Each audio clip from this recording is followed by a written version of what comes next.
ইটের plural form কি, এটা নিয়ে কিন্তু পাবলিক পরীক্ষায় অনেক প্রশ্ন আসে, তোমরা অনেকেই ভুল করে ফেলো।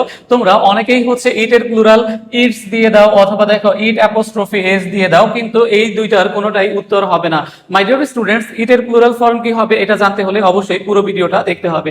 তো এখানে দেওয়া আছে দেখো যে ইটের প্লুরাল ফর্ম কোনটি, ইটস, ইট অ্যাপোস্ট্রফি এস, নাকি দে, নাকি কোনোটাই না। দেখো তাহলে মাই ডিয়ার স্টুডেন্টস তোমরা মনে রাখবে, দেখো যে ইটস হচ্ছে ইটের কি ফর্ম, দেখো পসেসিভ, দেখো ইটের পসেসিভ হচ্ছে দেখো যে ইটস, তাহলে ইটের পসেসিভ হচ্ছে দেখো যে ইটস। আর দেখো যে ইট অ্যাপোস্ট্রফি এস, এটার মানে হচ্ছে দেখো যে ইট ইজ অথবা দেখো ইট হ্যাজ।